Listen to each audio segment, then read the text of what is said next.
المرسلون قالوا ما أنتم إلا بشر مثلنا وما أنزل الرحمن من شيء إلا تكذبون قالوا ربنا يعلم إنا إليكم لمرسلون وما علينا إلا البلاغ المبين قالوا إنا تطيرنا بكم لئن لم تنتهوا لنرجمنكم وليمسنكم منا عذاب أليم قالوا طائركم معكم أئن ذكرتم بل أنتم قوم مسرفون وجاء من أقصى المدينة رجل يسعى قال يا قوم اتبعوا المرسلين اتبعوا من لا يسألكم أجرا وهم مهتدون وما لي لا أعبد الذي فطرني وإليه ترجعون أتخ- أتخذ من دونه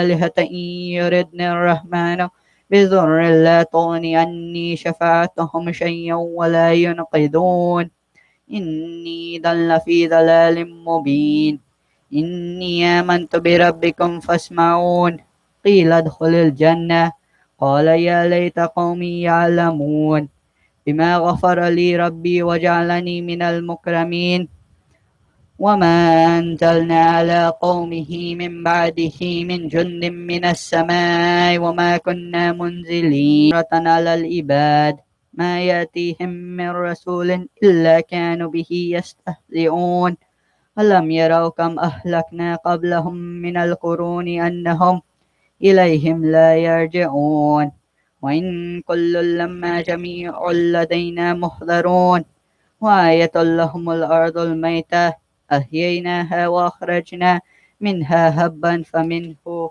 يأكلون وجعلنا فيها جنات من نخيل وعناب وفجرنا فيها من العيون ليأكلوا من ثمره وما عملته أيديهم أفلا يشكرون سبحان الذي خلق الأزواج كلها مما ومن أنفسهم ومما لا يعلمون وآية لهم الليل نسلخ منه النهار فإذا هم مظلمون والشمس تجري لمستقر لها ذلك تقدير العزيز العليم والقمر قدرناه منازل حتى عاد كالأرجون القديم لا الشمس ينبغي لها أن تدرك القمر ولا الليل سابق النهار كل في فلك يسبحون وآية لهم أنا حملنا ذريتهم في الفلك المشحون وخلقنا لهم من مثله ما يركبون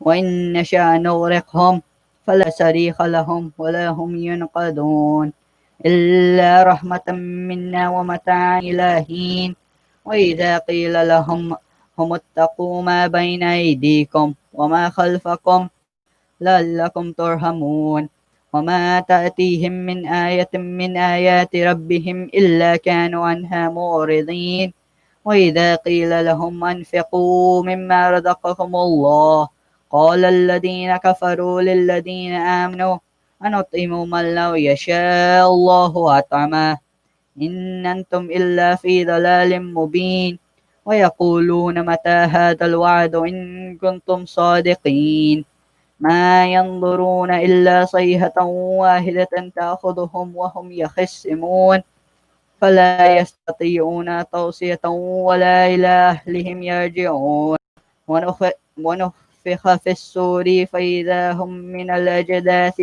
إلى ربهم ينسلون قالوا يا ويلنا من بعثنا من مرقدنا هذا ما وعد الرحمن وصدق المرسلون إن كانت إلا صيحة واحدة فإذا هم جميع لدينا محضرون اليوم لا تظلم نفس شيئا ولا تجزون إلا ما كنتم تعملون إن أصحاب الجنة اليوم في شغل فاكهون هم وأزواجهم في ظلال على الأرائك متكئون لهم فيها فاكهة ولهم ما يدعون سلام قولا من رب رحيم وامتازوا اليوم أيها المجرمون ألم أهد إليكم يا بني آدم أن لا تعبدوا الشيطان إنه لكم عدو مبين وأن اعبدوني هذا صراط مستقيم ولقد أضل منكم جبلا كثيرا أفلم تكونوا تعقلون هذه جهنم التي كنتم توعدون اصلوها اليوم بما كنتم تكفرون اليوم نختم على أفواههم وتكلمنا أيديهم وتشهد أرجلهم بما كانوا يكسبون ولو نشاء لطمسنا على أعينهم فاستبقوا الصراط فأنى يبصرون ولو نشاء لمسخناهم على مكانتهم فما استطاعوا مضيا ولا يرجعون ومن نعمره ننكسه في الخلق أفلا يعقلون وما علمناه الشعر وما ينبغي له إن هو إلا ذكر وقرآن مبين لينظر من كان حيا ويحق القول على الكافرين أولم يروا أنا خلقنا لهم مما عملت أيدينا أنعاما فهم لها مالكون وذللناها لهم فمنها ركوبهم ومنها يأكلون ولهم فيها منافع ومشارب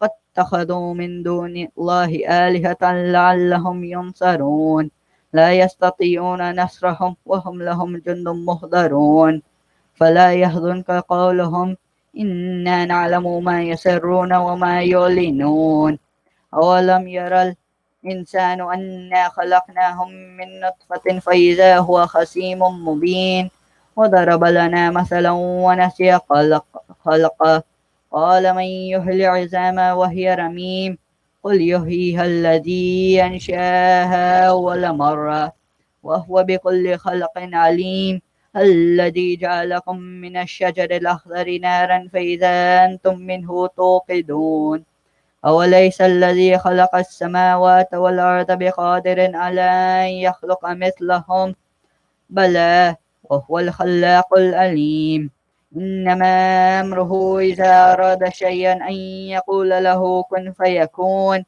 فسبحان الذي بيده ملكوت كل شيء وإليه ترجعون اللهم صل على محمد وعلى محمد الفاتحة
بسم الله الرحمن الرحيم اللهم صل على محمد وآل محمد اللهم إني أسألك وأتوجه إليك بنبيك نبي الرحمة محمد صلى الله عليه وآله يا أبا القاسم يا رسول الله يا إمام الرحمة يا سيدنا ومولانا إنا توجهنا واستشفعنا وتوسلنا بك إلى الله وقدمناك بين يدي حاجاتنا يا وجيها عند الله اشفع لنا عند الله يا أبا الحسن يا أمير المؤمنين يا علي بن أبي طالب يا حجة الله على خلقه يا سيدنا ومولانا إنا توجهنا واستشفعنا وسلنا بك إلى الله وقدمناك بين يدي حاجاتنا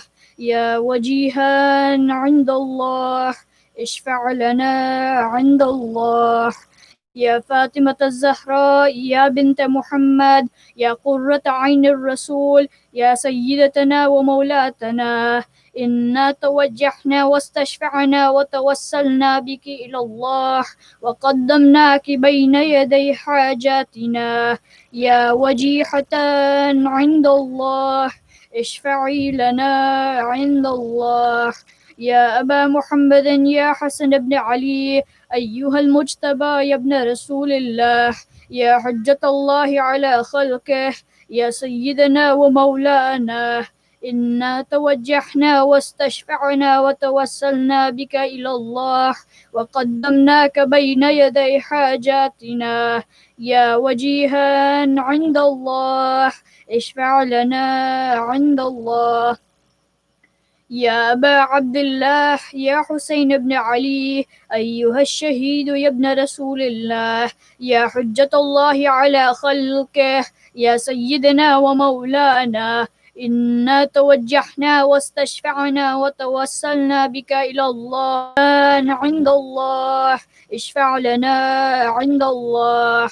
يا أبا الحسن يا علي بن الحسين يا زين العابدين يا ابن رسول الله، يا حجة الله على خلقه، يا سيدنا ومولانا، إنا توجهنا واستشفعنا وتوسلنا بك إلى الله وقدمناك بين يدي حاجة، يا وجيها عند الله اشفع لنا عند الله.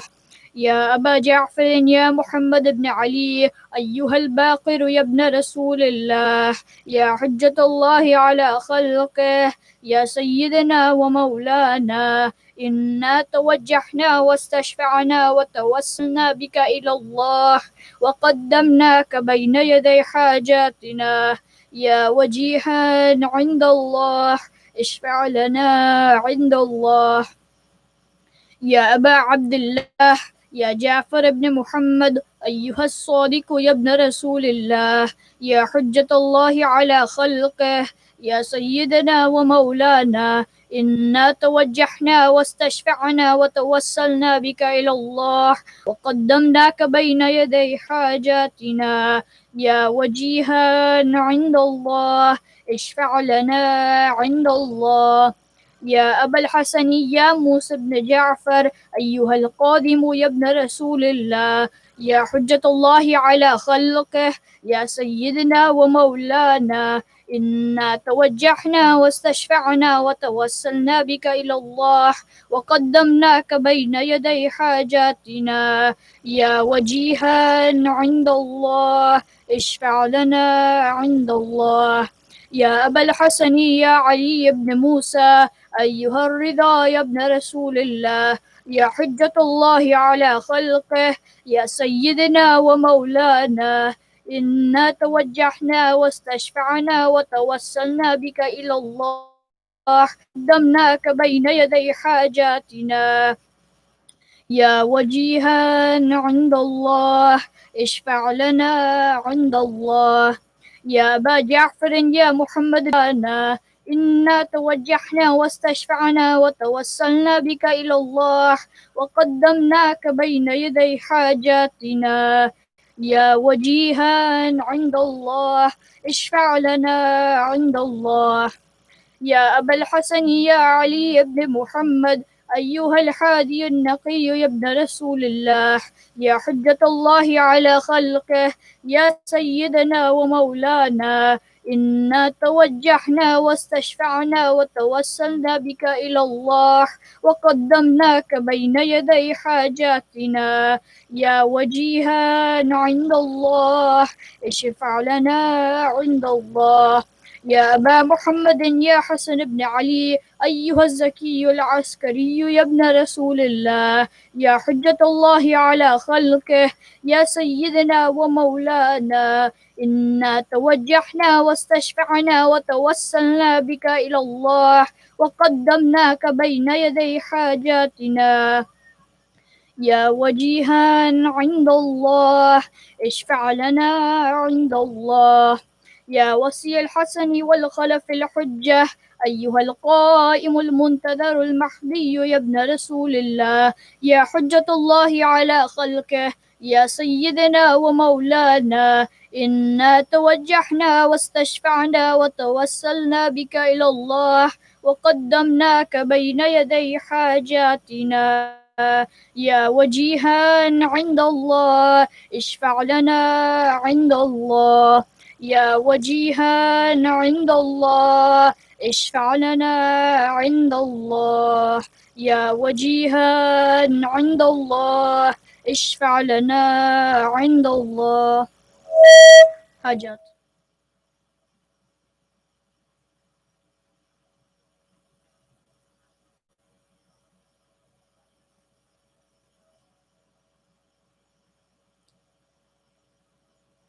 يا سادتي وموالي، إني توجهت بكم أئمتي وعدتي ليوم فقري وحاجتي إلى الله، وتوسلت بكم إلى الله واستشفعت بكم إلى الله، فاشفعوا لي عند الله واستنقذوني من ذنوبي عند الله، فإنكم وسيلتي إلى الله، وبحبكم وبقربكم أرجو نجاة من الله، فكونوا عند الله رجائي. يا سادتي يا أولياء الله صلى الله عليهم أجمعين، ولعن الله أعداء الله ظالميهم من الأولين والآخرين، آمين رب العالمين. اللهم صل على محمد وآل محمد.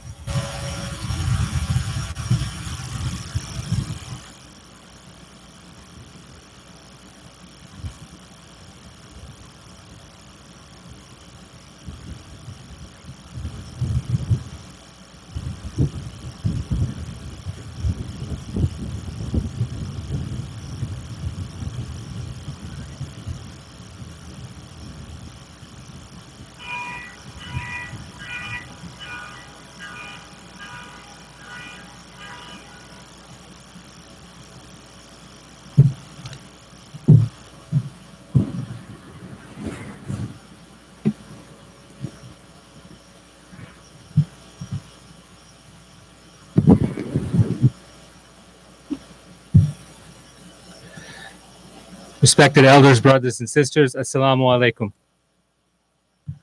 Just two quick announcements. One is, as we mentioned last night, the registration for the takeout dinner has been distributed. That was sent out an email last night. The requests for tomorrow, or the registrations for tomorrow, automatically will lock tonight at midnight. So please make sure that if you haven't registered, please register this evening. So every night it'll lock at midnight on its own for the next day. Tomorrow, please get your registration in this evening before you go to sleep if possible. The next announcement is there's a canned food drive.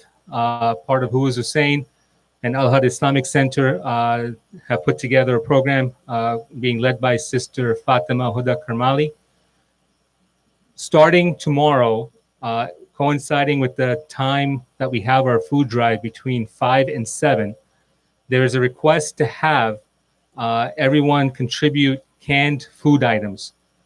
So the collection tomorrow through Friday, again between 5 and 7, as you're picking up the niyaz from the mosque, if you can please contribute and donate. Let's do what we can to help those in need and make this campaign a success. Assalamu alaikum.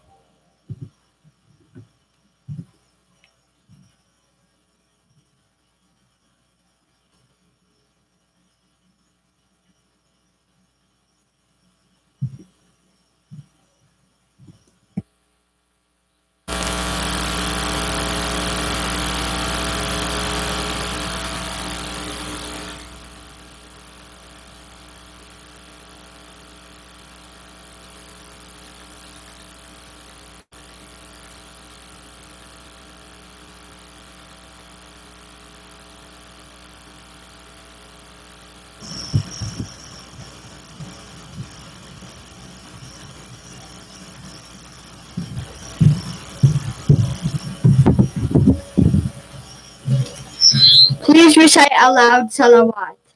by Muhammad wa ali Muhammad salawat. आले मोहम्मद। अब मुझे कोई सकीना नहीं कहता बाबा। अब मुझे कोई सकीना नहीं कहता बाबा। कैदी कहता है कोई यतीमा बाबा। अब मुझे कोई सकीना नहीं कहता बाबा। मैं बयां कैसे करूं अपनी मुसीबत तुमसे। क्या करूं अपने तमाशों की शिकायत तुमसे। सुनती हूँ दादी ने खाया तमाचा बाबा।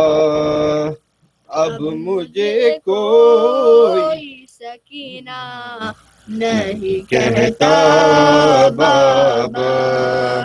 अब मुझे कोई सकीना नहीं कहता बाबा। नील रुखसारों पे बीनाई भी जिसकी कम हो। उम्र हो 4 बरस और कमर में खम हो। आपने देखी है ऐसी ज़ईफ़ा बाबा। मुझे कोई सकीना नहीं कहता बाबा। आप थे दूर तो मैं सारे सितम सहती रही। रो पड़ी कूफे के दर बार में ये सह न सकी। आपके सामने जब शिमर ने मारा बाबा। कैदी कहता है कोई, कैदी कहता है कोई यतीमा बाबा। अब मुझे कोई सकीना नहीं कहता बाबा। वो तो बीमार थी मर जाती सफर में आके। दफन करते उसे बाजार में भैया कैसे। ये तो अच्छा हुआ आई नहीं सुगरा बाबा। कैदी कहता है कोई, कैदी कहता है कोई यतीमा बाबा। अब मुझे कोई सकीना नहीं कहता बाबा। सलावत।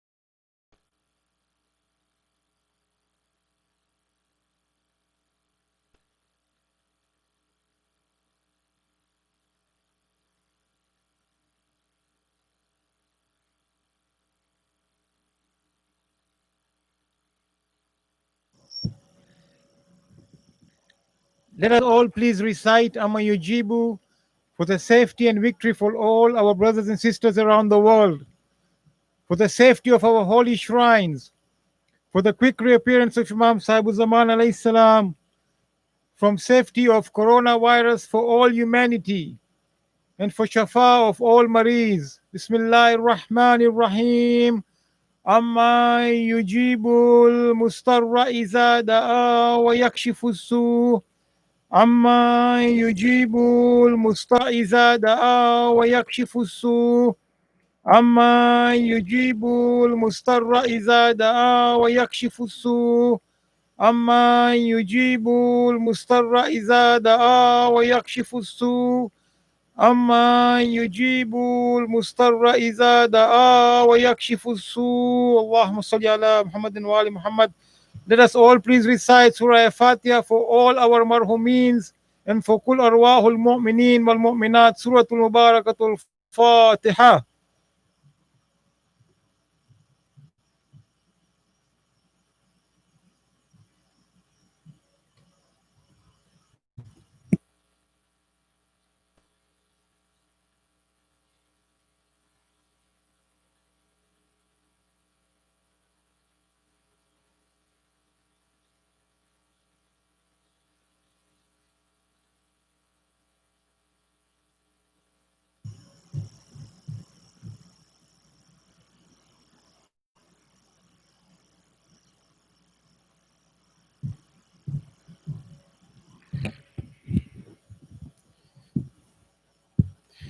رحم الله من قرأ سورة المباركة الفاتحة. بسم الله الرحمن الرحيم. صراط الذين أنعمت عليهم. بسم الله الرحمن.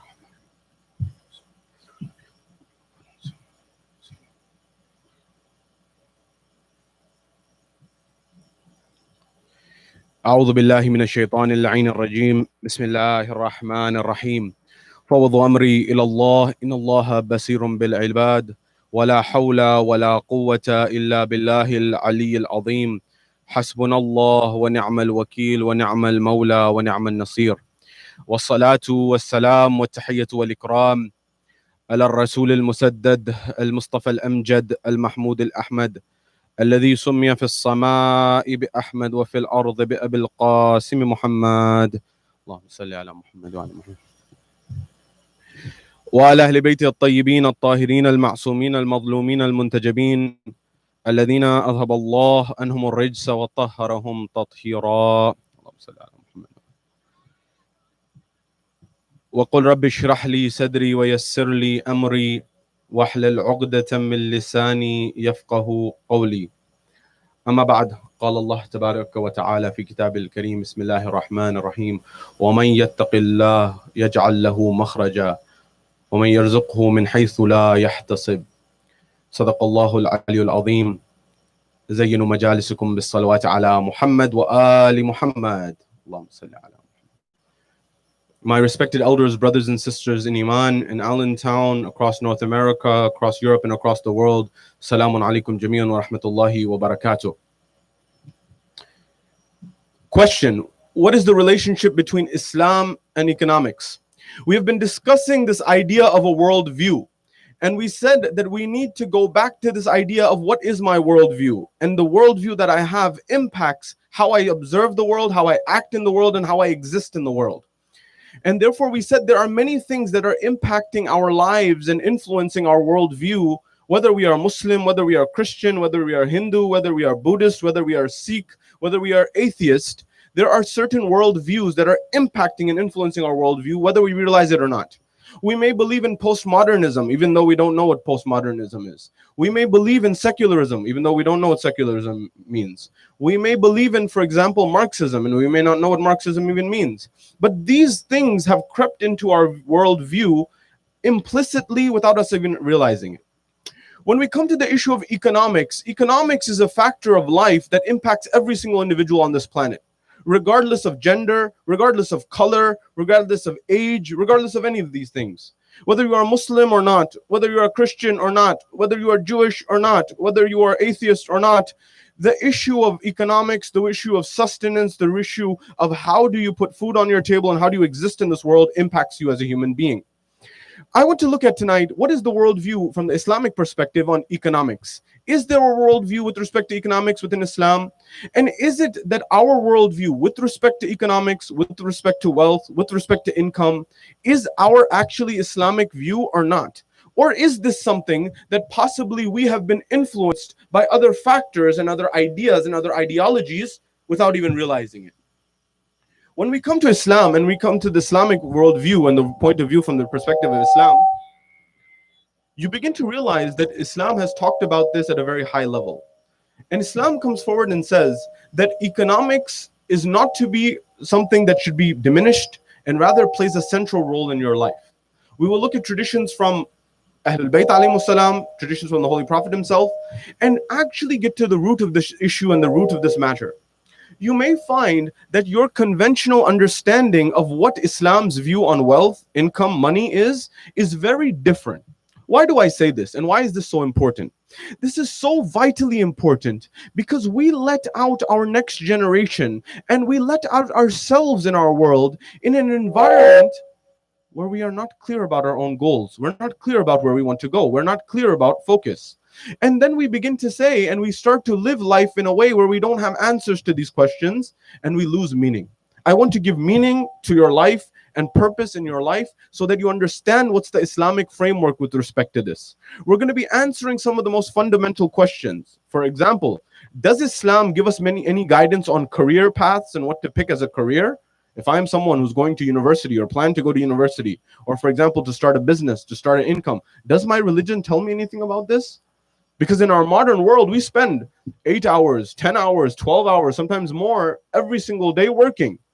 So if such a heavy portion of my life is spent working, surely my religion must say something about this concept. Otherwise, what am I doing here? What's the purpose? Number one, what's the career that I should select? What's the career that I should consider in my life? Number two, is the relationship in Islam with respect to wealth something that is positive or negative?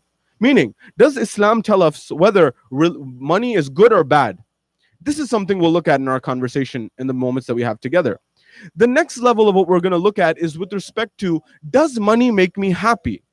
One question that's underlying this is fundamental premise. That is, we many times, whether we say it or not, whether we realize it or not, we live under the assumption that money by itself will automatically make someone happy. We need to validate this assumption. We need to check this assumption. We need to understand this assumption. Therefore, in the moments that we have together, I want to look at this topic in depth by looking at it at a few levels. Number one, what have the philosophers said and the economists said about the field of economics and how it relates to human life? Number two, what have other religions said about this topic? And is there any connection between what they say and what Islam says? Or is it totally unique and totally different? I want to look at what were some of the career paths and some of the works and some of the occupations of the prophets and how that can perhaps give us some guidance in our lives. I want to look at some of the traditions from Imam Amir al-Mu'mineen as well as Imam al-Sadiq alayhi salam with respect to guidance on income in our lives and how we can glean insights from it. And then I want to look at the life of Imam al-Hussein alayhi salam and his family and how they existed in the world and what was their relationship with wealth. So we understand what is the view of Islam and economics so that we can have a better understanding of this and ultimately develop our community, develop our society, and develop our nation, inshallah. From the bottom of your heart, wherever you are, here in Allentown or across the globe, send a salawat on Muhammad wa Ali Muhammad. Allahumma salli ala Muhammad wa Ali Muhammad. The issue or the matter of economics is fundamental in nature because we live in a world where we as followers of the Ahlul Bayt alayhimus salam and Muslims at large, we have a tremendous amount of influence, whether we realize it or not. There's a concept called voting with one's wallet. Voting with your wallet. What does that mean? That means that you show the world what is your viewpoint, what is your principle on the basis of what you choose to consume or buy or not. Research showed that in 2013, the amount of money that was spent by the Muslim community in the global sphere was $266 billion. That number in 2019 and into 2020 is roughly estimated to be, the data has not fully come out yet, roughly estimated to be $500 billion. 266 billion in 2013, $500 billion in the modern time, in the present time, and it's projected to go well beyond that. And that doesn't include as I've told you in the past, that doesn't include the makeup of our sisters. That's another demographic. That's another statistic. If you add this all together, that number, the number that's $266 billion, that's already at that time in 2013 was already more than the economies of Italy and Japan combined. Therefore, if the Muslim community, in terms of their principles, decides that they will purchase certain things and not purchase other things, you will notice that it has a huge economic impact. Today, you see companies across the globe that are looking at the Muslim community, whether it's Nike and others, and trying to create products that are geared towards the Muslim community, whether it's the hijab that was created by Nike or other products or modest fashion and these other ideas. The idea is that there's a huge power in economics, whether you realize it or not. Therefore, I come to the philosopher economist.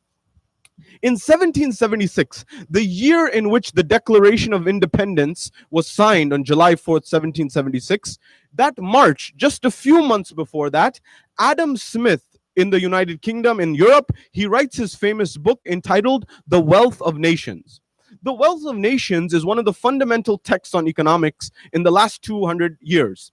And in this work, in the 250 years, this work that Adam Smith proposed, his theory was very good. The theoretical premise with which he came was very good. What did he say? Adam Smith said that we need for society to have an environment where luxury products are made, luxury goods are made. Adam Smith is saying this. We need to have an environment where luxury products are made. Why? He says the middle class and the lower class of society economically should create luxury products. Why? When they create these luxury products, the wealthy class of society will purchase them and it will balance out, it will even out the economic discrepancy in society. So everyone will have something for their family. So it will take care of everything. It sounded good in theory. It sounded good in principle. What happened in reality? Fast forward 100, 200 years. What ended up happening? Over time, if you look at the history of a company such as Louis Vuitton was a company that was started by an individual who was working as the man who made suitcases and luggage for Napoleon, the emperor, the French emperor, or Napoleon, the French general. And what ended up happening is the aristocracy in France began to purchase more and more of these. Louis Vuitton becomes very wealthy. And over time, what ends up happening is everyone in society wants that product. So what happened? The theory of Adam Smith was middle class and lower class create luxury products, which the wealthy purchase. Now, what has happened in our modern world, according to economists? What's happened in our modern world is that luxury products are created by a certain group and community in society and is purchased by whom? Another group. The tables have been turned. How? The wealthy, according to modern day economists, the wealthy create luxury products which are purchased by the middle class and the lower class in society on credit. So the people who own these top tier companies in the world, what ends up happening is the middle class is standing in line to buy the product. And the lower class of society, economically speaking, are buying those products. And it perpetuates the cycle of economic discrepancy. That is, the rich get richer and the poor get poorer because they're in a cycle of debt. Why? To try to show that you have wealth. Our modern world is built on the illusion of wealth. It's built on the concept or the fabric of illusion. Now I come to other religions in the world. For example, in Hinduism. In Hinduism, they have this term called Maya. Maya is that this entire world is an illusion. We're going after an illusion. You will find parallels in Islam with this concept. That, for example, that this term is used in the Quran, Zinatul Hayatud Dunya, that these are the ornaments of this life. For example, relating to wealth and children. However, with respect to this, we have not totally understood this from an Islamic concept. We sometimes think wealth is the problem. We sometimes think money is the problem. And you will realize at the end of this discussion, that is not the case. Please do not derive any conclusion until we've completed our conversation. There's a lot of intricacies that need to be discussed. So Adam Smith, on the one hand, said, this is the theory, but the practice of our modern world showed that things have become more difficult. That's why we have economic discrepancy. When we come to Hinduism, as I alluded to a few nights ago, in Hinduism, there was a class system, or there is a class system. At the top, you have the Brahmins. And the second level, you have the warrior class. The third level, you have those individuals who are the merchant class. And all the way down until you have the untouchables at the bottom, the lowest rung of society. Now, if you are living in a society such as India, or one that has or 100 years ago India, or 200 years ago India, and you're someone who's a Brahman, the best of society is not the wealthy person necessarily. It's the scholar, the Brahman. Then the next level is the warrior. And the third level is the person who is the merchant. Notice, worldview. That's their worldview. But if you look at our modern worldview, what is the third layer in the Hindu system becomes the first layer in our modern world. You may not see it that way, but that's exactly what's happening. Let's go to Judaism. In Judaism, the concept or the philosophy, and I'm coming to the Ahlul Bayt alayhimus salam and the Quran, but you need to understand this to understand different perspectives on the same issue. The Hindu, the Jew, the Christian, the Muslim, the atheist, they all deal with the issue of economics, but they have a different way of looking at it. What's our way of looking at it? From the Jewish perspective, the Jewish community has this belief that they are God's chosen people based on the Old Testament. And based on that idea and that philosophy, if you are God's chosen people, it is not necessarily that you are to work for people. You are supposed to establish, you're chosen by God to be the best of society in order to impact society in the best way. When we come to Christianity, there's a verse in the Bible, which is in Matthew chapter 19, verse 24 of the Bible. What does it say? It says very clearly that it is easier for a camel to pass through the eye of a needle. You know how small the eye of a needle is? It is easier for a camel to pass through an eye of a needle than it is for a wealthy man to enter the kingdom of God. That's Matthew 19:24. Now, this idea, and many scholars have different views on this, even in the Christian perspective, to be fair. Nonetheless, this perspective somehow seeped into Islamic narratives, that this idea that money or wealth is necessarily bad. The issue that we are faced with in our modern world is, how do we create an environment? How do we create a culture where we create people and nurture individuals who are highly affluent on one side and highly giving on the other side? That's the crux of society. And I'll share with you why I say this. That how can we have combat materialism on one side, but yet have economic development on the other side? That's the real quest for meaning. That's the real quest for purpose that we're seeking in our society and in our world. Because if you look at it from another dimension, the question that emerges that I highlighted at the beginning is, from the Islamic vantage point, from the Islamic perspective, is wealth bad? Is income bad or not? We have traditions from the Ahlul Bayt that are authentic, that Sayyid Hakim highlight, that Sayyid Shirazi highlights, and other scholars from the 6th Imam, from the 8th Imam. For example, what hadith? One hadith authentic according to our ulama, that wealth is the best aid to religion. Not my words of Ahlul Bayt alayhimus salam. The best aid to deen, to religion, is wealth. Ya Allah, I thought it was ibadah, I thought it was worship, I thought it was X, Y, and Z. No. When the scholars expand on them, he said, look, every institution that you have, whether it's a masjid, whether it's a Husayniyah, whether it's a library, whether it's a school, whatever Islamic or otherwise institution that you need to create requires funding. There's no doubt about it. That's the first level of analysis. That Islam comes very forward and says it very clearly. We're told there's a moment in time where a man comes to Imam Sadiq alayhi salam, and the news comes to Imam Sadiq alayhi salam that this individual has forsaken the world. He does not delve in the world. He doesn't do anything in the world. He has renounced the world. He said, what happened? He stopped working. He doesn't work anymore. He said, why? He's renounced the world. He said, bring him to me. He said, what happened? What's going on? He said, I've renounced the world. He said, what about your risk? What about your sustenance? He says, you see, my sustenance, my risk, Allah says that He's going to provide it. God said He's providing it, so I don't have to worry about it. The Imam says, woe unto you.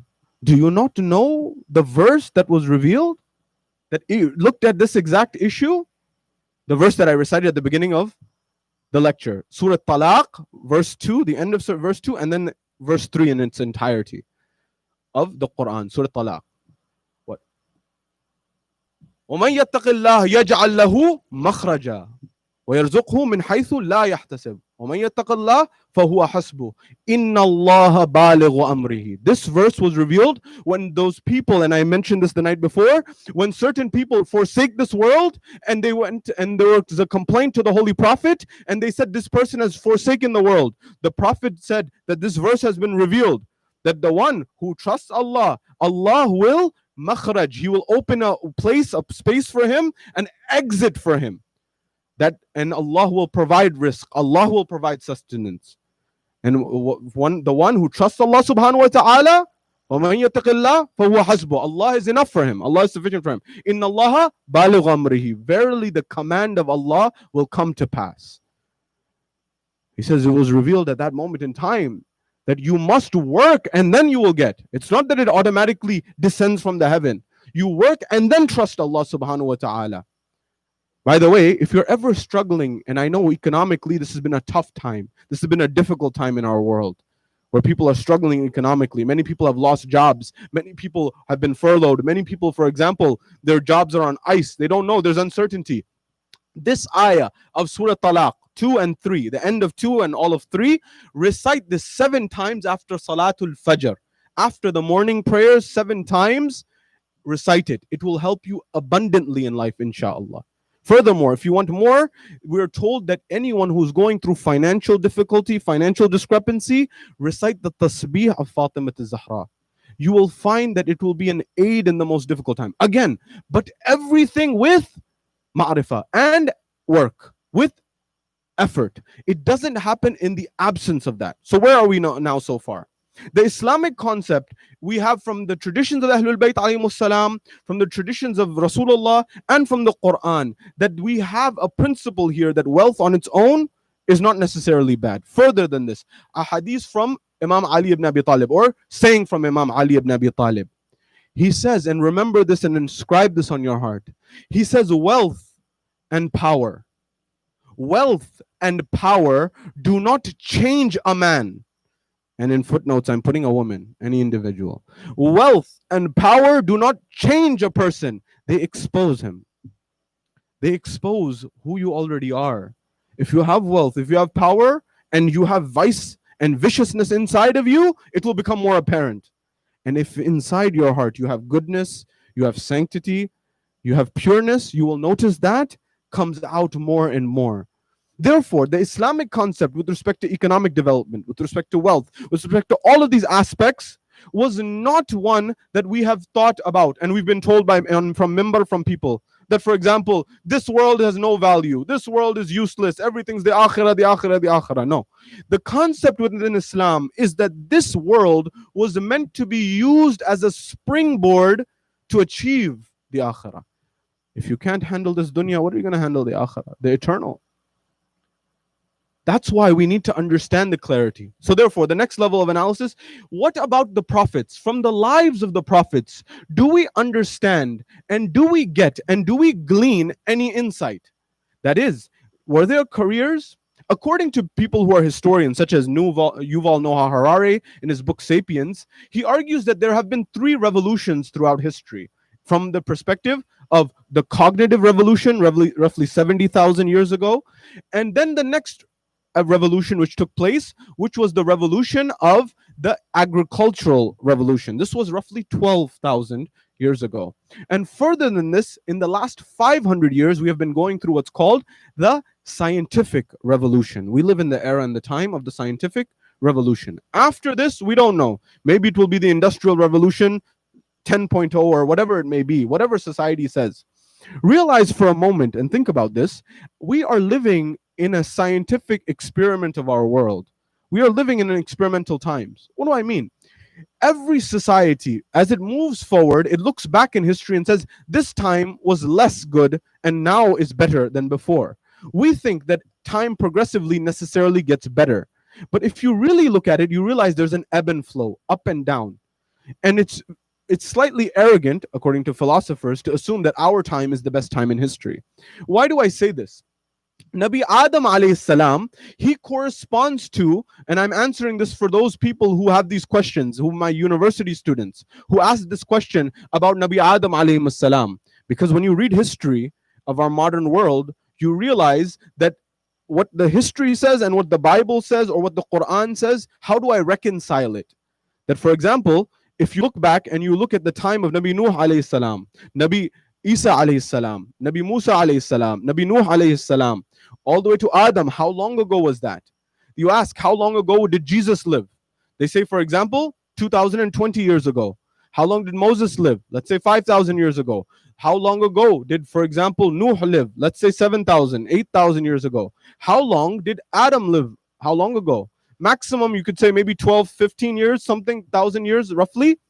And when you answer that question, you look at that question, the person who's studying sociology, the one who's studying anthropology in university, is going to ask the question, well, hold on a second. We have fossil evidence that people were well before that. How do I reconcile?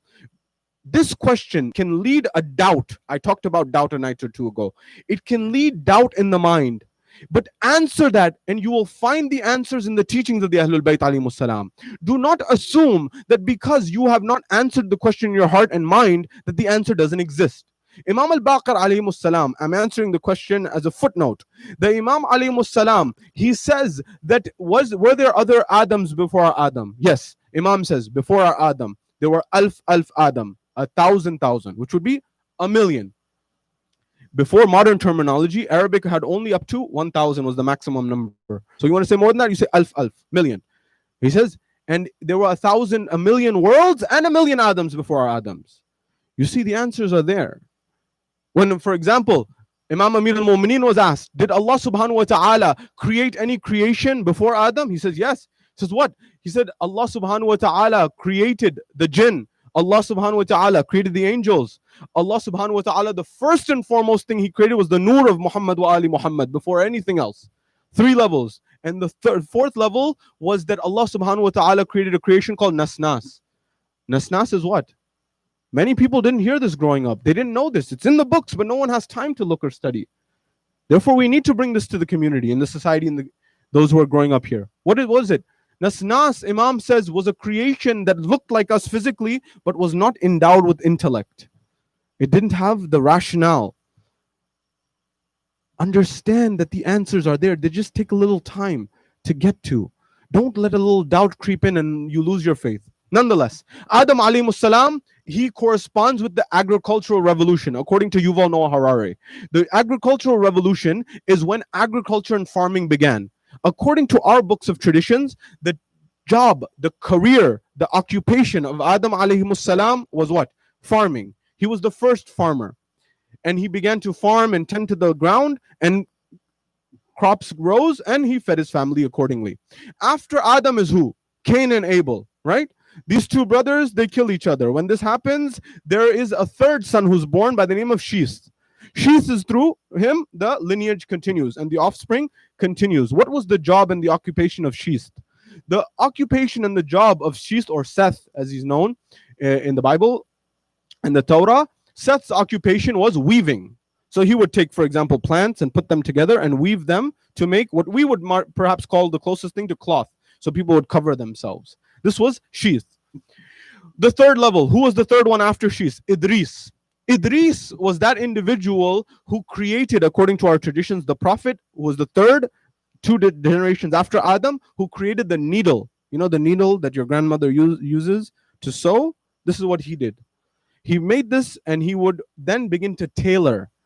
So he was the first tailor in society. He's the one who would sew in society.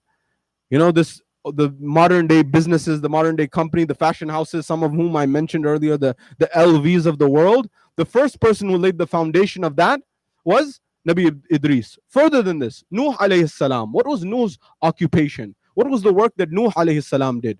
Nuh alayhi salam's occupation was to, number one, carpentry.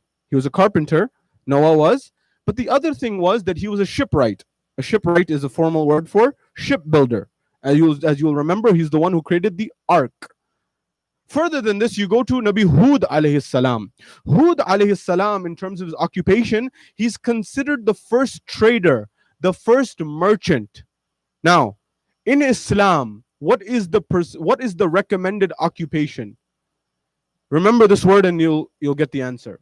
The first trader is Hud alayhi salam.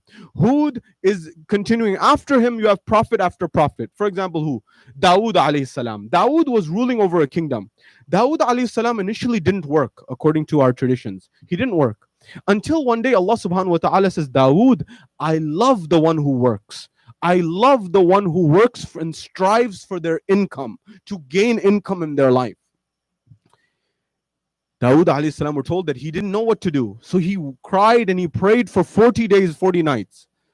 One after the other, one after the other, until Allah subhanahu wa ta'ala taught him how to mend iron and make iron so he could make armors. Allah says, I love the one who works hard for their sustenance, for their livelihood. Don't just sit. Dawood alayhi salam, Sulaiman alayhi salam, Ibrahim alayhi salam. Ibrahim, they say he worked with individuals to build the Kaaba, and there was the groundwork of the first architecture. Musa alayhi salam, what was he? A shepherd, for example. When you go through this, you begin to realize that the prophets, the apostles of God were doing the same thing. We have traditions that Isa alayhi salam was a hunter. He used to use his time and he used to hunt. When we come to the life of Rasulullah Adam himself, first in his life, the Holy Prophet, what is he doing? He's first a shepherd in life.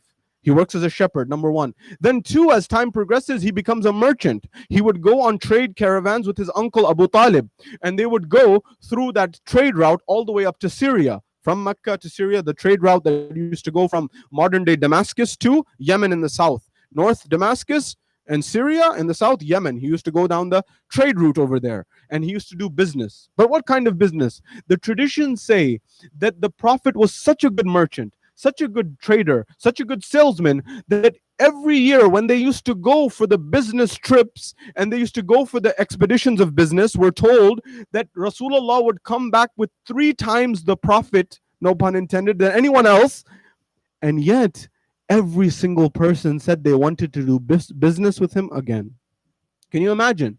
That Rasulullah is laying a principle that he's coming back with more sales, more revenue, more everything than anyone else. And yet, everyone says they want to. What principle, what ethics did the Holy Prophet have? But I want to stop here for a moment. What do the psychologists say? I'm answering the question in the minds of many of our youth. There's a concept that I want you to understand. It's called fundamental attribution error. What is the fundamental attribution error? Understand this concept and you'll give you much success in work, in business, and in life in general. There's a principle known as fundamental attribution error and another principle in philosophy known as first principles, in philosophy and physics. The fundamental attribution error can be explained as such. In the 1600s and before, in the 1700s and the 1800s, there was bloodshed in society, especially in Europe, but throughout the world. And the movement in the Renaissance and as well as in the Enlightenment, people came forward and said that our world is suffering because of religion. So the fundamental premise was if you get rid of religion, then society will be better. Everything will be beautiful in society. Society will be harmonious. But along came the 20th century. And in the 20th century, you saw communist China, 30 million dead. You saw, for example, the Bolsheviks in Russia, tens of millions of dead. You saw World War I. You saw 30 million dead. You saw another 60 million dead in World War II. So what was the premise? That religion is the number one cause of violence. But hold on. World War I, World War II, communist China, Bolsheviks Russia, was that in the name of religion? No. So the error that society made, the fundamental attribution error that society made was, if you get rid of religion, there will be no more violence. Not true. Actually, those issues were not of religious nature to begin with. They were social, political issues that emerged. So that's called the fundamental attribution error. Now, first principles. How does that help you in life? There's a man by the name of Elon Musk. All the young people know him. Many older people know him as well. Society knows him. He's one of the premier entrepreneurs of our world. And he's someone who, they asked him, how did you become so successful? Where you created companies in partnerships such as PayPal, but also companies such as SpaceX and also companies such as Tesla. You've been at the forefront of all of these companies. How is it? He says, first principles thinking. What? First principles thinking. He said, I learned it in my education in physics. What's first principles? That you check every assumption. So for example, how? He says that, for example, in his company SpaceX, he says, why is it that the rocket that we sent into space, why is it that 80 to 90% of it is wasted? It ejects and it goes into the ocean and it's never used again. So for example, when the rocket blasted from NASA's Kennedy Space Station, or for example, Cape Canaveral in Florida, it went towards the heavens and you look at the sky, and the sky in the Quran tells you think and reflect, and it's such a beautiful night that we are under the sky, reflect on this sky. So he says that, for example, if a rocket goes off into space, 80 to 90% of it falls off and it goes into the water. It's never used again. He said, can you imagine buying a car and 80, 90% after the first drive, first use is disposed of? Can you imagine for a moment buying an airplane, and a company buys an airplane, and after one use it's disposed of? Why? So he said this fundamental principle, this first principle, we must check it. He said, why don't we recycle it? Why don't we create it such that the 80 to 90% that's ejected, it lands on something in the ocean, on some type of craft, and then we reuse it? That principle led him to success in so many domains of life. So the question I want you to ask is, what is your goal in life? What are you trying to achieve? I'm specifically speaking to that young middle school, high school, university student, that young professional, the person who's embarking on life, even that young parent. What's your goal in life? Have you checked the first principles on which your life is based? For example, do I think that money will automatically lead to happiness? For example, do I think that money is bad by nature? I hope it's clear by now from the Islamic perspective that money is not bad, that it just exposes an individual, whatever they are from their heart anyways. In fact, it's highly encouraged in Islam based on the teaching of the Ahlul Bayt alayhimus salam. I hope that's answered. And also the career guidance that I've highlighted, which I'll get to in a moment as well. But this question needs to be examined. By the way, everything I'm about to share with you is the perspective of psychology and economics. It's an amazing time we live in, where the science is catching up with religion. You know, we say religion catching up with science. No, it seems that the science of our modern world is catching up with religion. That religion already gave you the tools that you need to be happy. In particular, Islam gave you the tools to be happy. What are those tools? Gratitude, for example, gratefulness. Those tools that are timeless in nature. Generosity, kindness. These things never go out of style. They never go out of fashion. Why do I say this? Princeton University, maybe not that far from here, few hours.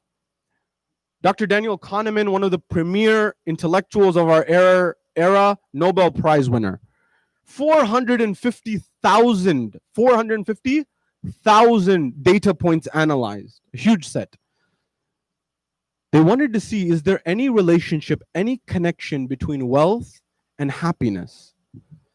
I'm answering the question, does money make me happy or not? They say there was a man who was playing an instrument by the ocean. It's a Sufi tale, it's a Irfani tale. They say he was by the ocean and he's playing his instrument. A man comes by. He says, for example, to him, he says that, what are you doing here? What are you sitting by the ocean in the middle of what we would call a weekday? You should be at work.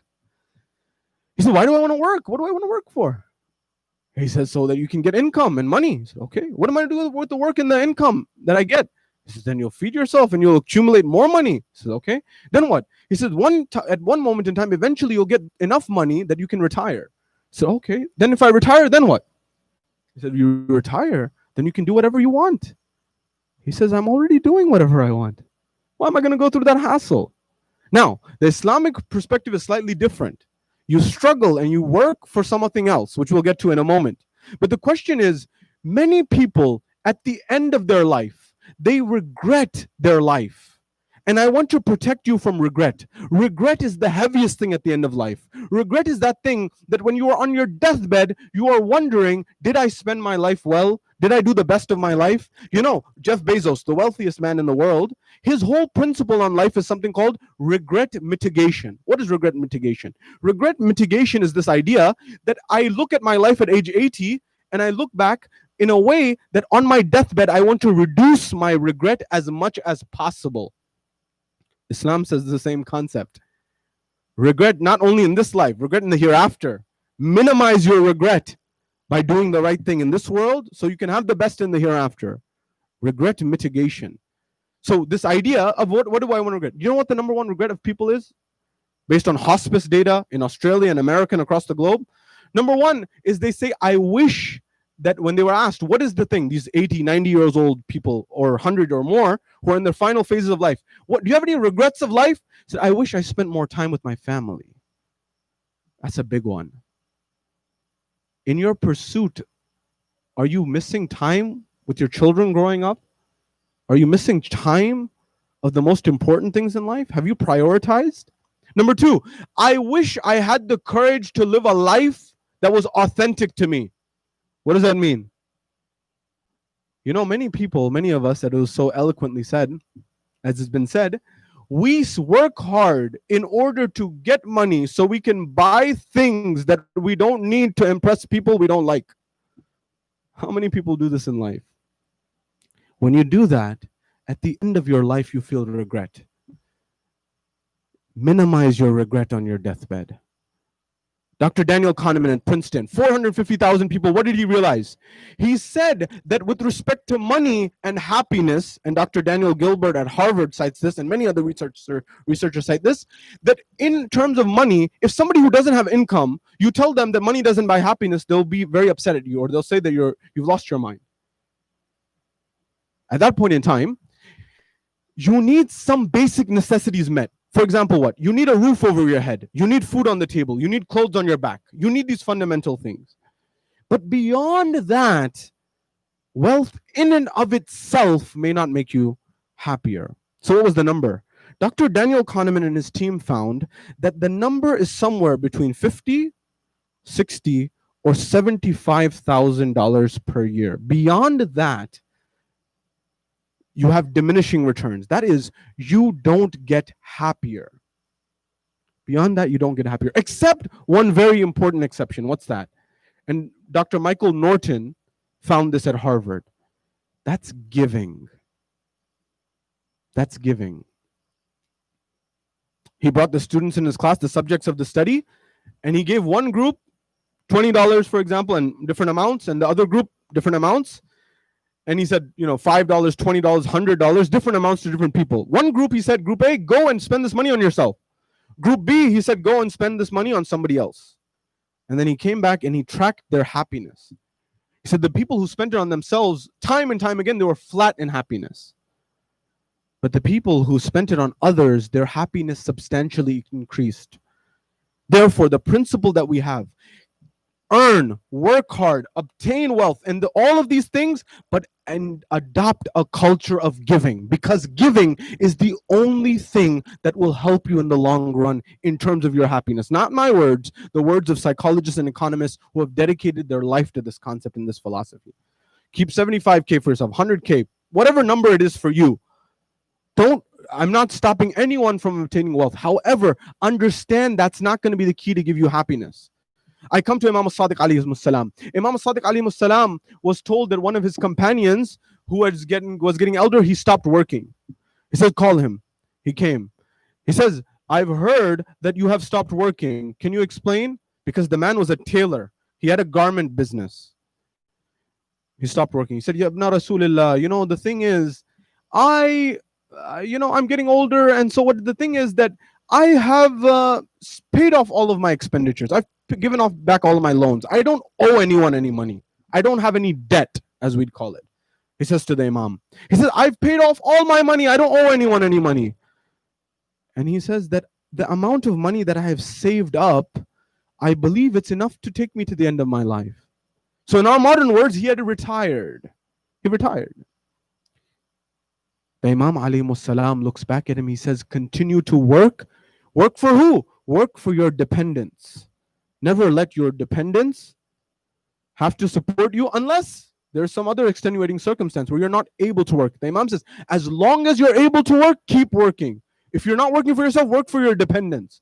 And he says, the one who neglects business and their trade, their faculty of intellect gets diminished. That is, their intelligence decreases. Meaning the principle that we get is that income in that business, that trading also increases your intellect. Further than this, we have another tradition, authentic from Rasulullah, that there are 10 parts to rizq, 10 parts to sustenance.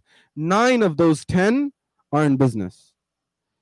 Now, I thought that Islam, it has its philosophies. Islam has an ideology that's against wealth, that's against income, that Islam is against it. When you're telling me that Islam says that there are 9 parts that are in business and 1 part in employment, Ahlul Bayt go further. They have a huge, rich tradition on this, by the way, and I invite you to explore this. The 6th Imam, we're told there's a moment in time where he says, they come to the 6th Imam and say, Ya ibna Rasulillah, that the Shia are working.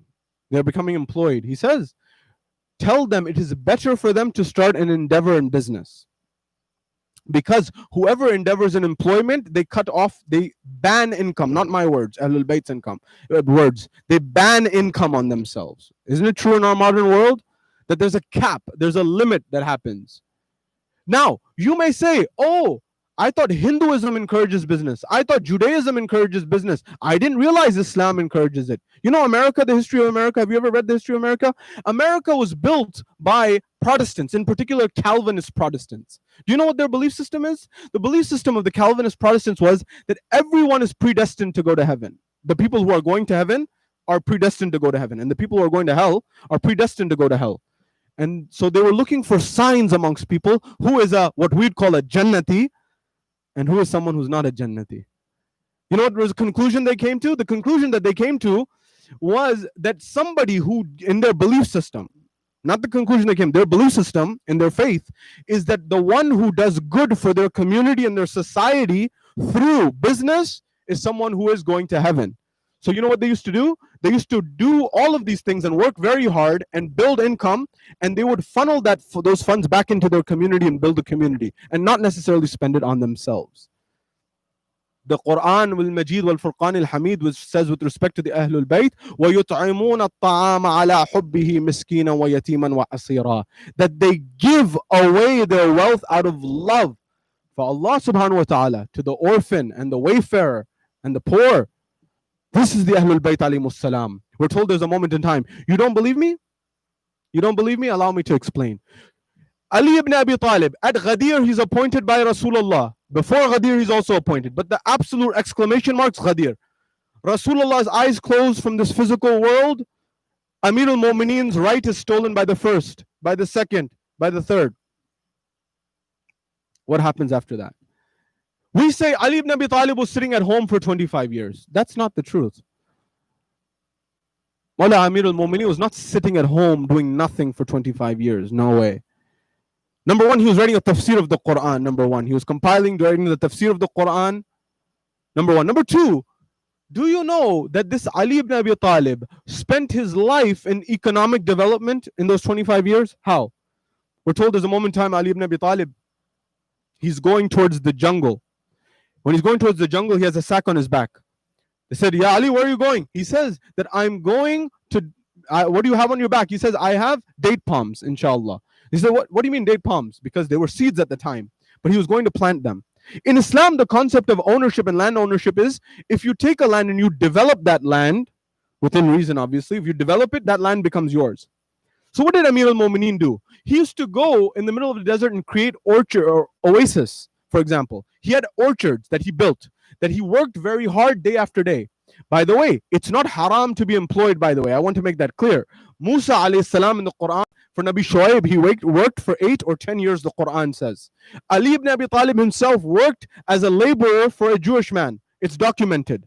It's not something that's haram by any means, but for the young person who asks me, or old alike, doesn't matter, then what does Islam say and what's Islam's vision on what my career path is? It's very clear. You should strive to try to do business as much as possible, but not in a materialistic way, in a way that you develop your community, you develop your society, the same way Ali ibn Abi Talib did. How did Ali ibn Abi Talib do it? Ali ibn Abi Talib created these oases, these orchards, and he developed it. We're told one moment in time, Amir al-Mu'mineen, he goes outside the outskirts of Medina. When he goes on the outskirts of Medina, he takes up a plot of land to develop it.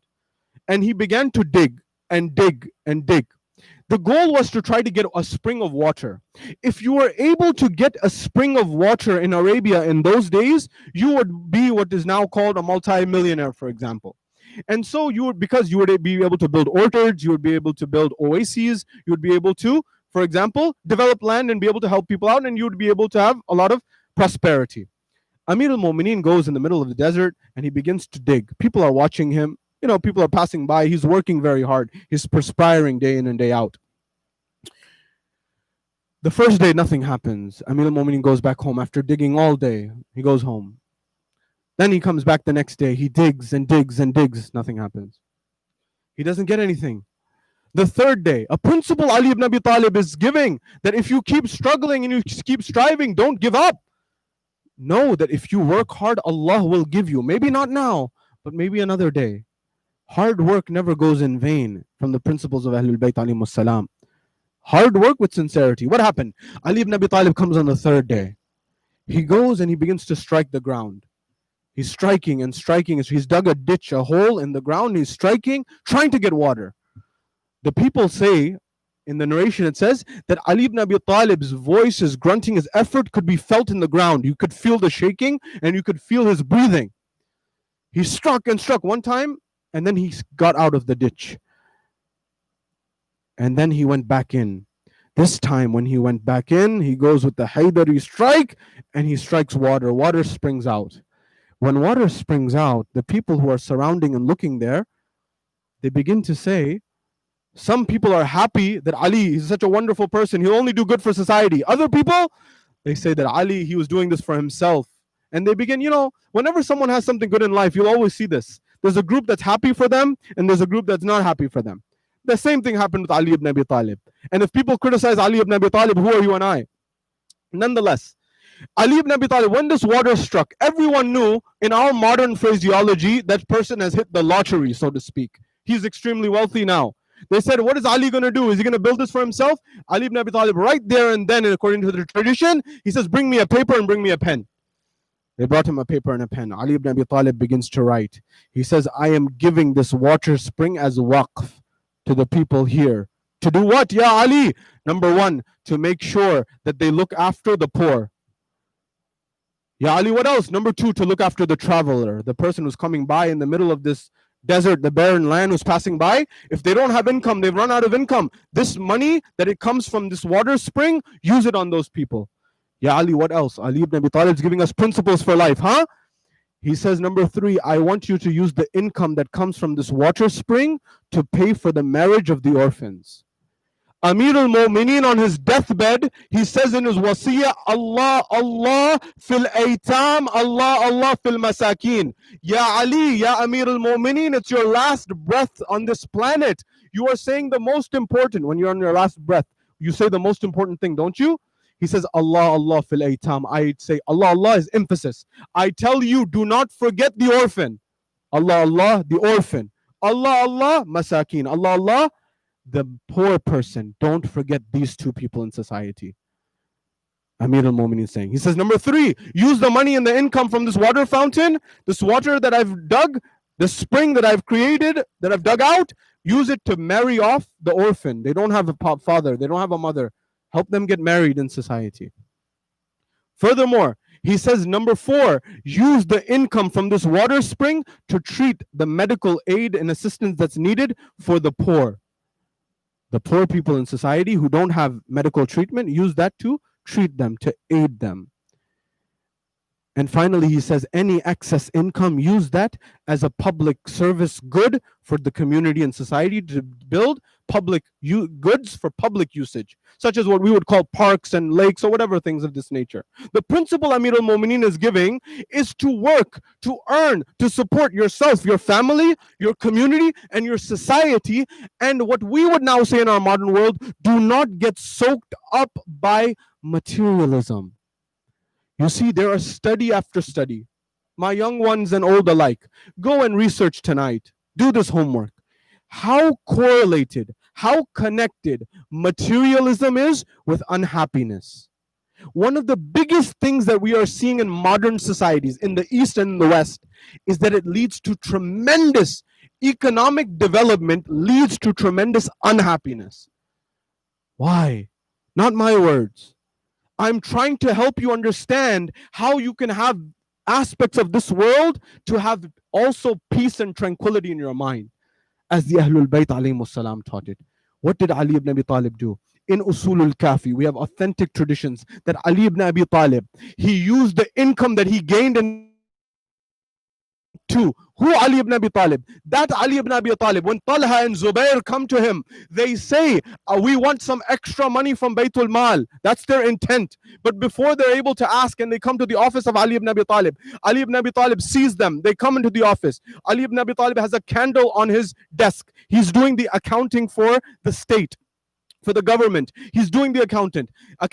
He sees them come into the room. He takes the candle. Picks up the candle on his desk. He lights a candle that he takes out of his pocket. He lights the candle from his pocket, puts it on his desk, puts out the candle that was on the desk, puts it away. They say, "Yeah, Ali, we have a question to ask you. But before that, what did we just see? There was a perfectly good candle. You put it out, and then you took out another candle from your pocket, and then you put that on the desk. What's the meaning of this?" He said, "Yes, you came here on a personal matter. And this candle that was on the desk was the public money. And that candle, I cannot be used for a visitation of you individuals because you're here for a private matter. Therefore, I put out the public candle and I lit the personal candle." This is the accountability of Ali ibn Abi Talib. This Ali ibn Abi Talib, who would not even use the wax from a candle of the public treasury, he frees not one, not two, not three, 1,000 slaves with his own money. In that time, in that era, 25 years, Ali ibn Abi Talib was not sitting at home. He was developing society. Imam Hassan al-Mujtaba was very affluent, very wealthy. He used to wear good clothes. They said, "Ya Imam, Yabna Rasulillah, you wearing these clothes, these luxurious clothes?" He says, "Inna Allah Jamil, yuhibbu Jamal."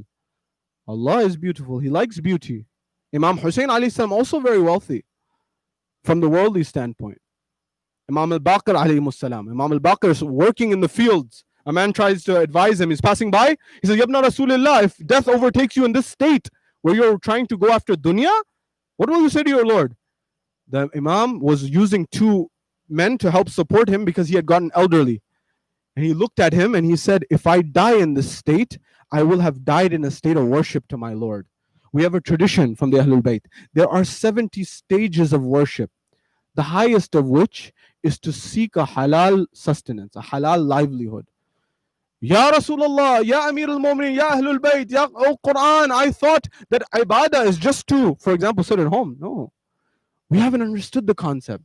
Islam is a complete way of life. Imam al-Sadiq alayhi salam as well, very affluent. Imam al-Kadhim in dungeons, in prison. Imam al-Rida, the heir apparent of the ruler.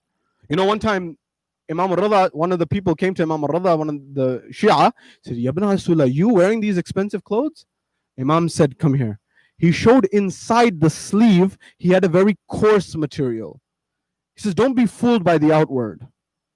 But perhaps the most beautiful tradition comes from our later Imams. Imam al-Jawad alayhi salam were told that there was a companion of his who wanted to advise him. He said, "Ya ibn Rasulullah, I have some advice for you. Would you accept?" Imagine advising the Imam. He says, "What is it? Allow me, let me know." He says that everything about you is amazing. You go and answer the scholars in the court. You go answer the people of the intellect, the people of the highest philosophical reasoning and questioning and all of these things. You answer them to the best of your ability. There's just one thing. He says, "What is it?" He says, "Your clothes. They're so simple. They're so humble. They're not the most luxurious." He says, he looks right back at him and he says, look at the hikmah of the Imam. He says, "What you are saying is absolutely right. If my value depends on my clothing." Allahu Akbar. This is the dilemma and the crisis of modern man. We have equated someone's income with their value as a human being. The philosophers say the quintessential question of the 20th century is, what do you do? When someone answers that, we assess every aspect of their life based on that. The problem with that is, what about Bilal? What about John? What about the companions of the Ahlul Bayt alayhi salam? What about Salman? If they were in this modern day and modern time, would we judge them and say, "Oh, you're not there in society, therefore"? Here's the premise, here's the kicker, here's the take-home message. For the next generation, the generations to come, work hard, strive hard, get the best education, create the best businesses, become a symbol for the Ahlul Bayt to be proud. But don't drown yourself in materialism. Give and give and give. And in that giving, you will get something called itminan al-qalb. You will get peace of your heart and peace of your mind. That's the most valuable thing in life. Understand this. There's so much more to say. I leave it here. Because if you look at the plains of Karbala, these people, Qasim is the son of Hassan al-Mujtaba, one of the wealthiest people in Medina. Aun and Muhammad are the sons of Abdullah ibn Ja'far al-Tayyar, who I mentioned was one of the wealthiest people, who's giving a loan to the governments in Medina and the surrounding areas. You know, sometimes when you have more, it's difficult to give it up. Sayyidah Zainab, affluent family. Imam Hassan, affluent. But look at how they were so what we call beniyaz. They had no need for anything, that in one instant they were willing to give it all up. Can you and I do that? We may not be being asked to give our life. We may not be asked to take our family to Karbala. We may not be asked to sacrifice at that level of the Imam. But each person has a test. Each person has a trial. Every individual. لن تنالوا البر حتى تنفقوا مما تحبون. The Quran says, you will never achieve, you will never attain. Lan is used in the Quran to say something that will never happen. Musa says, Ya Allah, I want to see you. Kalimullah. He says, I want to see you. He says, response comes from Allah. Musa, lan tarani, you will never see me. That same statement is used in this verse of the Quran. لن تنالوا البر حتى تنفقوا مما تحبون. You will never achieve, get righteousness until you give away that which you love. What do you love? And what are you giving away? Imam al-Hussein alayhi salam, he asks his nephew who's 13 years old. Imam is counting out the list of the shuhada. Qasim says, my uncle, am I on this list? It's the remaining symbol of his brother Hassan al-Mujtaba. Imam says, Qasim, can you answer a question for me first? Qasim, who's born into the house of Hassan al-Mujtaba, the most noble family in Arabia, the most respected family in Arabia, one of the wealthiest families in Arabia. He says, Qasim, how do you find death? He says, my uncle, ahla min al-asal. He says, I find it sweeter than honey. Allahu Akbar. Allahu Akbar. No materialism. Because he was satisfied, even in that young age, with his life. He knew this life is a springboard. Do as much good in this life as you can. Imam Amir al-Mu'mineen says in Nahj al-Balagha, hours of leisure pass by like summer clouds. You know the sky, you look up at it? In the summer, those clouds pass by very fast. Therefore, Imam says, do not waste the opportunity to do good. Use this life. Do as much good in this world as you can. We have a limited time. Who knows how long we have on this planet? Qasim, we're told on the 10th of Muharram, he wants to get permission from his uncle to go towards the battlefield. One after the other, he comes to his uncle. He says, my uncle, give me the permission to go. Give me the permission to go fight. One after the other, my cousins, my brothers, my family have gone. And each and every one of them has gone. You don't give me the permission, let me go. He says, Qasim, how can I let you go? You are the living symbol of my brother Hassan ibn Ali. How can I let you go? Look at the risk. Look at the sustenance, not only physical, not only material. Look at the intellectual risk and sustenance that Allah has given the family of Ahlul Bayt alayhimus salam. What level that the 13-year-old has in his mind. He's crying, we're told. He goes to the tent and he's between where Imam Hussein is and the women in the tent are, and he sits in a way where he is at the foot of the tent and he puts his head into his lap and he begins to cry. We're told he remembers a moment in time that his father says to him, Qasim, that whenever you are in a difficult state, whenever you are in a difficult time, or some say Farwa or Ramla as she is called, she tells him, he had something on his hand. He opens it. He looks at it. What is it? That whenever you are in difficulty, use this. What is it? It says that it's a letter from Imam Hassan al-Mujtaba that is in the hands of Qasim ibn al-Hassan. That it says, and it is addressed to Imam al-Hussein, that says that if you are ever in a difficult time, if you are ever in a difficult state, then take this Qasim and him as on my behalf. Qasim becomes joyous for a moment that he will get permission through this. He stands up and he goes towards Imam al Hussein. When he goes towards Imam al Hussein alayhi salam, says, "My uncle, I have something for you." He says, "My nephew, what is it?" He hands him the letter. He looks at the letter. Imam Hussein notices it is from Imam Hassan, his elder brother. He kisses it. He hugs it. It says that, "Oh, my brother, there will come a day where I will not be with you, and on that day accept my son Qasim as a sacrifice on my behalf." Allahu Akbar. The narration says that Imam al Hussein, he hugged Qasim and he cried so much. Allah knows what he remembered in that moment. They say the nephew and the uncle, they cried so much that they fell unconscious. Ajrukum ala Allah. When they regained consciousness, Imam said, "Qasim, go. May Allah be with you." They brought the horse. They helped Qasim onto the horse. When they helped Qasim on the horse, they say Qasim's feet didn't even get all the way down to be able to ride the horse.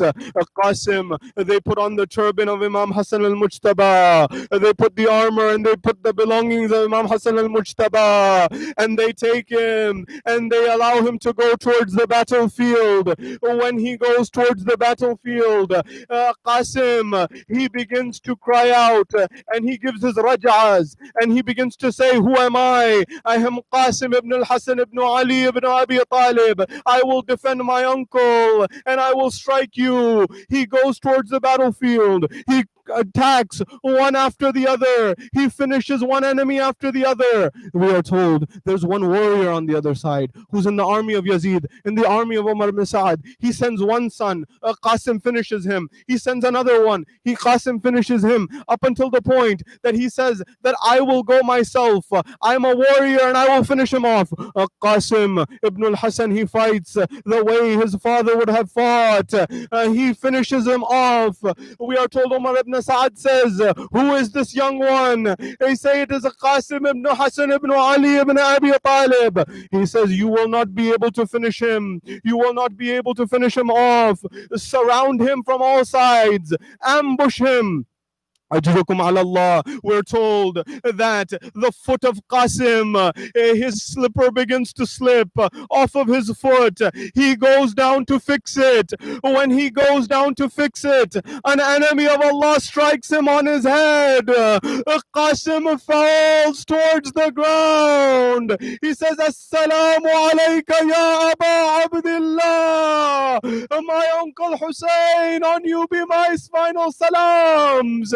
They say Imam Hussein runs towards Qasim, but what happens when Imam Hussein comes? The enemy, we are told, they become confused. One side of the battalion goes to the other side, and the other side goes to the far side. The armies, the horses, they trample over the body of Qasim on the plains of Karbala. When they trample on the body of Qasim, Imam Hussein gets to Qasim. They say Sayyid ibn Tawus, he has one of the most authentic maqtal. He says when Imam Hussein got to Qasim, they say Imam Hussein saw that Qasim's body had been trampled by the horses and his body had been elongated. Imam Hussein, he for I was not able to come to your aid in time. Ajrukum ala Allah. They say that Imam al-Hussein takes back the body back to the tents.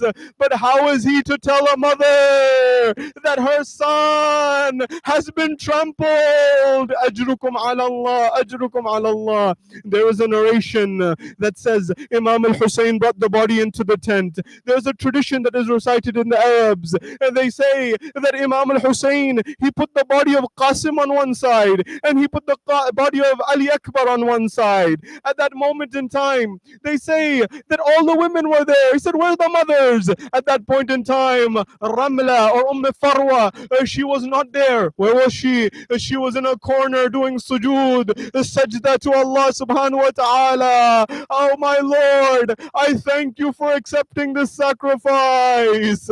They say Imam al-Hussein alayhi salam was heartbroken. He said, call Ramla, call Farwa.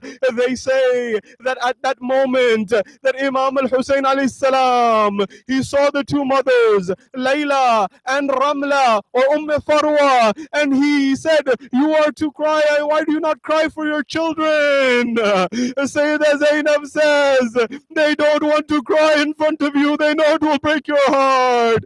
They say Imam Hussein turned away. He left the tent, and all he heard behind him was the cries of the mothers of Qasim and Ali Akbar. अजुकुम अल्लाह दौलत में और जहमत तमाम कहते हैं कि जब इमाम हुसैन अलैहिस्सलाम रिवायत में है कि आए और उन्होंने कहा कि उम्मे फरवा कहाँ है, बीबी आई और एक जुमला कहा कि ए सैयद शुहदा, एक दरखास्त का, क्या बीबी क्या है कि बस मुझे एक चीज चाहिए. क्या चाहिए? कासिम का कुर्ता मुझे दे दीजिए. अल्लाहु अकबर. अल हफीज अल अमान, एक माँ वो कुर्ता मांग रही है. किसका? वो जो पामाल सुमे अस्फा हो गया. बीबी क्या करेंगी आप इस कुर्ते के साथ? कहते हैं कि बीबी करबला से कूफा, कूफा से शाम तलक रिहाई मिली. उम्मे फरवा करबला 40 पे आई, फिर मदीने पहुंची, सीधा कब्र हसन मुज्तबा पे गई. ऐ वालियों वारिस, ये कासिम का कुर्ता लाई.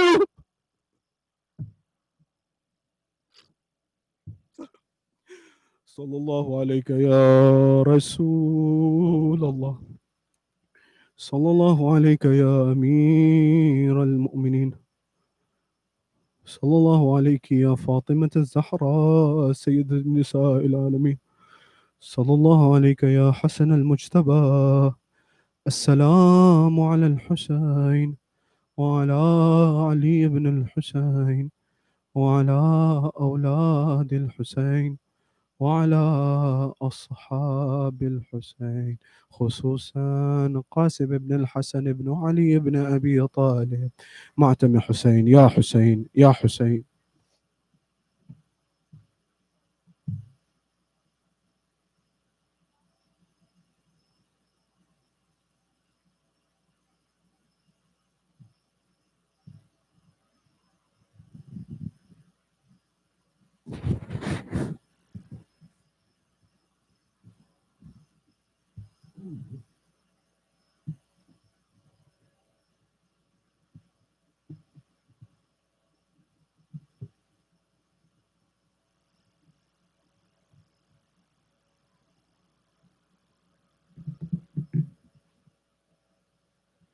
लाते हैं लाशा हुसैन, कासिम नौशाद का.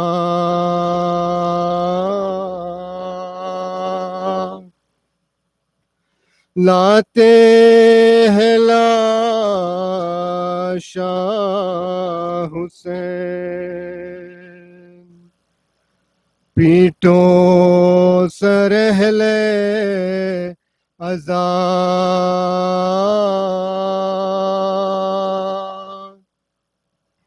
लाते हैं लाशा Hussain,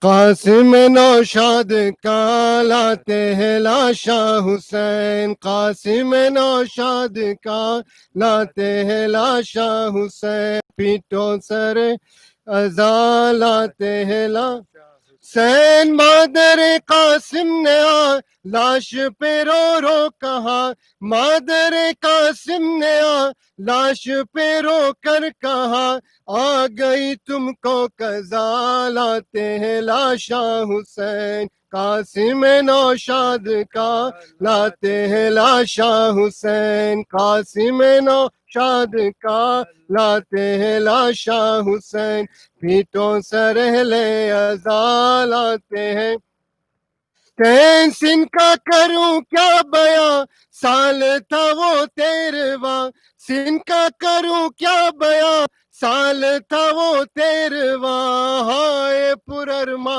چلا لاتے ہیں لاشا حسین قاسم شاد کا لاتے ہیں لاشا حسین قاسم نوشاد کا لاتے ہیں لاشا حسین پیٹو رہلے ازالاتے حسین باپ کا نور نظر اماں کا لخت جگر باپ کا نور نظر اماں کا لخت جگر خلد پسند آ گیا پہلا شاہ حسین قاسم نوشاد کا لاشا حسین قاسم نوشاد کا پہلا شاہ حسین پیٹو سرہلے ازا پہلا شاہ حسین یا حسین یا حسین یا حسین یا حسین یا حسین یا حسین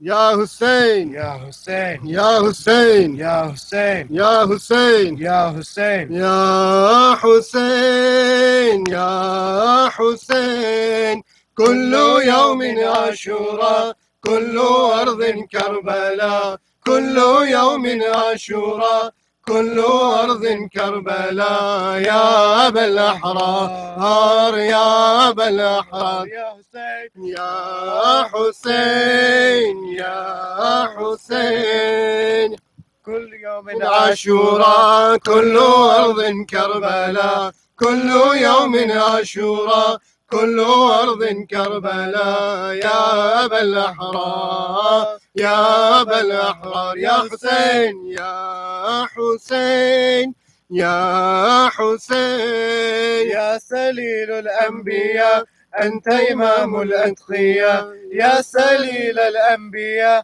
أنت إمام الأتقياء يا أبا الأحرار يا أبا الأحرار حسين يا حسين يا حسين كل يوم عاشوراء كل أرض كربلاء كل يوم عاشوراء كل أرض كربلاء يا أبا الأحرار يا أبا الأحرار يا حسين يا حسين يا حسين يا علم في كل واد يا إمامي في الجهاد يا علم في كل واد يا إمامي في الجهاد يا أبا الأحرار يا أبا الأحرار يا حسين يا حسين يا حسين كل يوم عاشوراء كل أرض كربلاء كل يوم عاشوراء كل أرض كربلاء يا أبا الأحرار يا أبا الأحرار يا حسين يا حسين يا حسين سلم لمن سالمكم حرب لمن هاربكم سلم لمن سالمكم حرب لمن هاربكم يا أبا الأحرار يا أبا الأحرار يا حسين يا حسين يا حسين كل يوم عاشوراء كل أرض كربلاء كل يوم عاشوراء كل أرض كربلاء يا أبا الأحرار يا أبا الأحرار يا حسين يا حسين يا حسين يا كافي المستجيرين يا شافي المذنبين يا كافي المستجيرين يا شافي المذنبين يا أبا الأحرار يا أبا الأحرار يا حسين يا حسين يا حسين كل يوم عاشوراء كل أرض كربلاء كل يوم عاشوراء كل أرض كربلاء يا أبا الأحرار يا أبا الأحرار يا حسين يا حسين يا حسين سلم لمن سالمكم حرب لمن هاربكم سلم لمن سالمكم حرب لمن هاربكم يا أبا الأحرار يا أبا الأحرار يا حسين يا حسين يا حسين يا حسين يا حسين يا حسين يا حسين يا حسين يا حسين يا حسين يا حسين يا حسين يا حسين حسين يا حسين يا حسين يا حسين يا حسين يا حسين يا حسين يا حسين يا حسين Hai Hussaina, Vai Hussaina, Vai Sakina, Vai Sakina. ये रुखसत आखिर है पुकारे शहे वाला ए ज़ैनब कुलसूम रबाब और रुक़ैया तुम सब पे सलाम आखिरी अल्लाह को संपा लिपटी हुई कदमों से ये कहती थी सकीना ए कुल के मददगार मदद करने को आओ या फातिमा ज़हरा मेरे बाबा को बचाओ या फातिमा ज़हरा मेरे बाबा को बचाओ बाबा न कहो बाबा तुम साथ रहो बाबा कुछ हमसे सुनो बाबा आगे न बढ़ो बाबा आराम करो बाबा برای दिल دختر برای दिल دختر خیمه में चलो बाबा ए कुल के मददगार मदद करने को आओ या फातिमा ज़हरा मेरे बाबा को बचाओ या फातिमा ज़हरा मेरे बाबा को बचाओ جویم به خوشا بابا در دشت تو را بابا نزدم تو بیا بابا یاد از این وفا بابا لطفاً بنما بابا برای دل دختر برای دل دختر ای بابا مرو بابا है कुल के मददगार मदद करने को आओ या फातिमा ज़हरा मेरे बाबा को बचाओ या फातिमा ज़हरा मेरे बाबा को बचाओ मैं जाए गई बाबा पहचान गई बाबा कुर्बान गई बाबा तलवारों में जाऊंगे फिर तुम भी न आओगे دختر برای دل دختر तुम हम न को तर पाना ए कुल के मददगार मदद करने को आओ या फातिमा ज़हरा मेरे बाबा को बचाओ या फातिमा ज़हरा मेरे बाबा को बचाओ آیا دخترت نیستم یک گوهرت نیستم نور نظرت نیستم یا همسفرت نیستم گر برگردی من نیستم برای دل دختر برای دل دختر برگرد و بیا بابا ए कुल के मददगार मदद करने को आओ या फातिमा ज़हरा मेरे बाबा को बचाओ या फातिमा ज़हरा मेरे बाबा बाबा है मेरे बाबा लाजिम है अगर जाना ये हमसे करो वादा जब शब के हो समनाता और मेरी सदा सुनना برای दिल دختر برای दिल دختر तुम लौट के आ जाना ए कुल के मददगार मदद करने को आओ या फातिमा ज़हरा मेरे बाबा को बचाओ या फातिमा ज़हरा मेरे बाबा को बचाओ ए कुल के मददगार मदद करने को आओ ज़हरा मेरे बाबा को बचाओ या फातिमा ज़हरा मेरे बाबा को बचाओ या हुसैन